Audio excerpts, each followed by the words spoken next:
Hello guys, তোমরা সবাই কেমন আছো? আমি তো খুব খুব খুব ভালো আছি। আশা করছি তোমরাও সবাই খুব খুব খুব ভালো আছো। আর আজকের ভিডিওটা কোনো ব্লগ ভিডিও নয়, নিশ্চয়ই তোমরা টাইটেল আর থাম্বনেল দেখে বুঝতে পেরে গেছো। আজকে আমি আমার একটা শ্যাম্পু বানানোর পদ্ধতি আমি তোমাদের সাথে শেয়ার করব। আসলে কিছুদিন ধরেই আমার প্রচণ্ড চুল পড়ছিল, আর আমি ইউটিউব ঘাঁটতে ঘাঁটতে একটা ভিডিও দেখতে পাই যেখানে ন্যাচারাল শ্যাম্পু কীভাবে বানানো হয় সেটা দেখি। আর তার সাথে আমি এক্সট্রা কিছু জিনিস আরও অ্যাড করেছি যেগুলো চুলের পক্ষে খুবই উপকারী, দিয়ে আমি শ্যাম্পুটা বানিয়েছি। আর সেই জন্যই আমি তোমাদের কাছেও সেই শ্যাম্পু বানানোর পদ্ধতিটা শেয়ার করতে চলে আসলাম। চলো তোমরা দেখো শ্যাম্পুটা আমি কি করে বানাই, আর তোমরাও ইউজ করো, তোমাদের চুল পড়াও অনেকটা কমে যাবে আশা করছি। আমার তো এখন সারাদিনে 4-5টা চুল ওঠে, হয়তো তার বেশি নয়। আর দেখো কত নতুন চুলও আমার গজিয়েছে। এই দেখো আমি চুলটাকে খুলে দেখিয়ে দিচ্ছি। আমার চুলটা অনেক বেশি হেলদি হয়ে গেছে আর মোটাও হয়ে গেছে এখন, দেখতেই পাচ্ছ তোমরা। নাহলে আমার এইখানটা অনেকটা চুল উঠে পুরো টাক মতন একটু হালকা পড়ে গিয়েছিল, মানে কপালটা অনেক উঁচু হয়ে গিয়েছিল। আর এটা বানিয়ে ইউজ করার পর আমার চুল পড়াটা অনেকটাই কমেছে। চলো তোমরা দেখো, আর বেশি ভ্যাট না বকে আমি দেখাই তোমাদেরকে যে কিভাবে আমি বানিয়েছি শ্যাম্পুটা।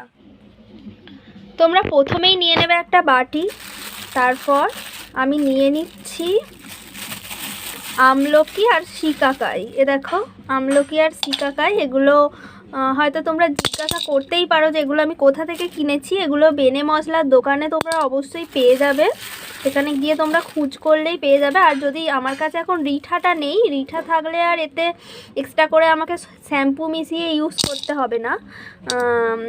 তোমাদের কাছে যদি রিঠাও থাকে তোমরা না হলে বেনে মশলার দোকানে পেয়ে যাবে, রিঠাটা অবশ্যই নিয়ে নেবে। দেখো আমি বেনে মশলার দোকান থেকে কিনে আনা আমলকি শিকাকাইগুলো এতে দিয়ে দিচ্ছি প্রথমেই। এতটা পরিমাণ দিয়েছি।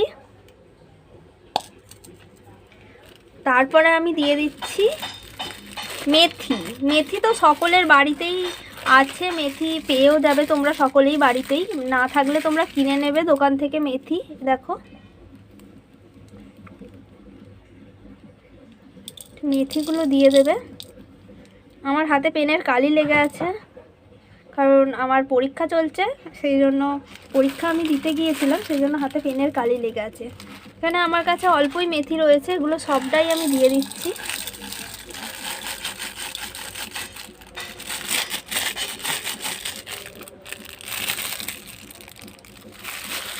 তারপরে আমি দিয়ে নিচ্ছি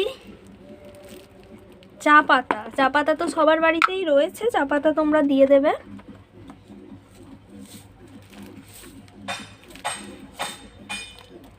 এই যে এতটা পরিমাণ আমি দিচ্ছি, 1 চামচ দিলেই হবে।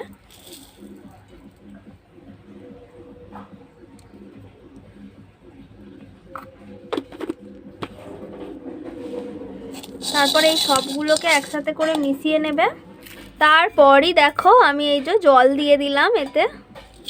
এই এতটা পরিমাণ দেবে জলটা, দিয়ে পুরো সারা রাত্রি, এটা আমি বিকেলবেলা ভেজাতে দিচ্ছি, সারা রাত্রি এটাকে ভিজতে দেবে। তারপর পরের দিনে এটাকে ফোটাতে হবে। দেখো সকালে আমি নিয়ে চলে এসেছি, সকালে এই যে ভিজে গেছে অনেকটাই। তারপরেই দেখো আমি চলে যাচ্ছি কেশরত্ব পাতা তুলতে। আর এটাকে কি বলে আমি ঠিক জানি না, আমি তো আমাদের এখানে তো সবাই কেশরত্বই বলে, আমি তাই বললাম। তোমরা যদি অন্য কোনো নামে একে চিনে থাকো তাহলে সেটা আমাকে কমেন্ট করে জানাও। আর আমি বাগানে কেশরত্ব পাতাটা তুলতে এসেছি, সেই জন্য তোমাদেরকে চলো আমাদের বাগানটাও দেখিয়ে দেওয়া যাক। আর খুব বড় বাগান নয়, ছোটোখাটোই কিছু সবজি বসানো আছে। আর এই শীতকালে ফুলের চাষও সেরকম করতে পারিনি, কারণ যত্ন নেওয়ার মতো সময় নেই, সেই জন্য চলো দেখে নাও। আর আমাদের বাগানে অ্যালোভেরাও ছিল, এই শ্যাম্পুটাতে তোমরা অ্যালোভেরাও ইউজ করতে পারো, কিন্তু আমার যেহেতু ঠান্ডা লাগার ধাত আছে সেই জন্য আমি অ্যালোভেরাটাকে অ্যাভয়েড করলাম। তোমাদেরও যদি কারো ঠান্ডা লাগার ধাত থাকে তাহলে অ্যালোভেরা দেওয়ার দরকার নেই, বা কেউ যদি দিতে চাও দিতেও পারো, কোনো অসুবিধা নেই। তারপরেই দেখো এই যে আমাদের বাগানের লেবু গাছটা কত বড় হয়ে গেছে। এটা হচ্ছে গন্ধরাজ লেবুর গাছ, আর এত বড় হওয়ার পরেই এই বছরে ফুল ধরছে। কারণ কি এটা পোকায় কেটে কেটে একদম ফেলে দিচ্ছিল, সেই জন্য ফুল ধরছিল না। এই বছর প্রথম ফুল ধরেছে, অনেকই ফুল ধরেছে, সেটা তো তোমাদেরকে আমি দেখাতে পারছি না ভিডিওতে। আর এদিকে দেখো আমার মা পানের চাষ করেছে, পান গাছটা পুরো কাঞ্চন গাছের ওপরে উঠে গেছে আর কত বড় বড় পান পাতা হয়েছে। আর এদিকে কি ফুল আমি ঠিক জানি না, এই ফুলগুলোর নাম যদি তোমরা কেউ জেনে থাকো তাহলে জানাও। এই ফুলগুলোর গাছ প্রচুর আমাদের বাড়িতে হয়েছে আর প্রচুর ফুল হয় ওগুলোতে।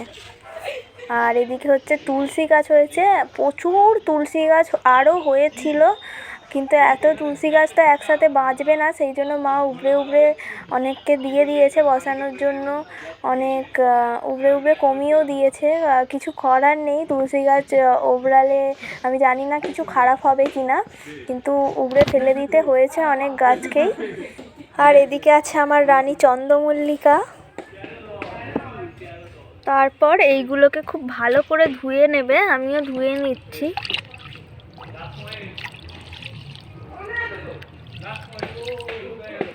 এখন এগুলো থাক, আমি এরপর বাপিকে জবা ফুল আনতে বলেছি, সেগুলো নিয়ে এসে সেগুলো ধুয়ে নেব। তারপরেই দেখো এই যে কেশরত্বগুলো আমি দিয়ে দিলাম এতে। আর এই যে জবা ফুল আমার মা তুলে এনে দিয়েছে, জবা ফুলগুলো আমি এতে দিয়ে দিচ্ছি। কুড়ি, এগুলো কুড়িও নিতে পারো, এমনি ফুলও নিতে পারো, বা একটু শুকিয়েও নিতে পারো। এবার এগুলো সবগুলো একসাথে নিয়ে ফোটাবো। এই যে এই জলটা আছে, এই জলটাতেই হয়ে যাবে ফোটানো। এই যে দেখো আমি ফোটাচ্ছি, এগুলো ফুটতে 15 মিনিট লাগবে, 15 মিনিট পরই হয়ে যাবে। মোটামুটি 15 মিনিট মতো ফোটাবে, 10-15 মিনিট।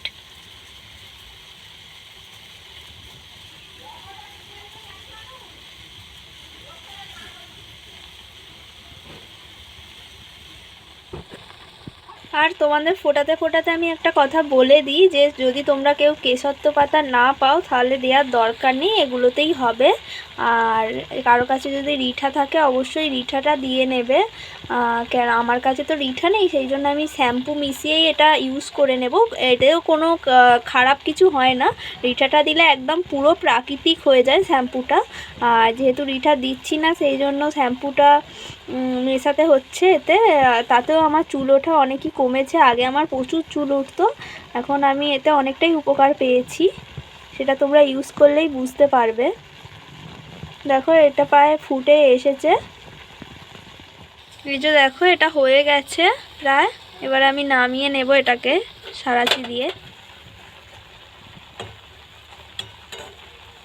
নামিয়ে নিয়ে গ্যাসটাকে অফ করে দেব। এবার আমি এটাকে ঠান্ডা হতে দেব কিছুক্ষণের জন্য। দেখো এবার ঠান্ডা হয়ে গেছে, এটাকে আমি ভালো করে চটকে নেব, তোমরাও চটকে নেবে এটাকে ঠান্ডা হয়ে যাওয়ার পর। দেখো এইটা এরমভাবে ভালোভাবেই চটকে নেবে, কারণ ভালো করে না চটকে নিলে যে পুষ্টিগুণটা সেটা ভালোভাবে বেরোবে না। চটকে নেওয়ার পর এটাকে ছেঁকে নিতে হবে। দেখো আমার চটকানো প্রায় কমপ্লিট, এটা হয়েই গেছে। তারপরে দেখো আমি এই ছাঁকনিটা দিয়ে ছেঁকে নিচ্ছি। এই ছাঁকনিটা আমি শ্যাম্পু বানানোর জন্যই ইউজ করতে করতে ভেঙে গেছে এর নাবটা। তোমরা কোনো কাপড়ে দিয়েও ছেঁকে নিতে পারো, সেটা আরও তাড়াতাড়ি হবে ছাঁকনির থেকে।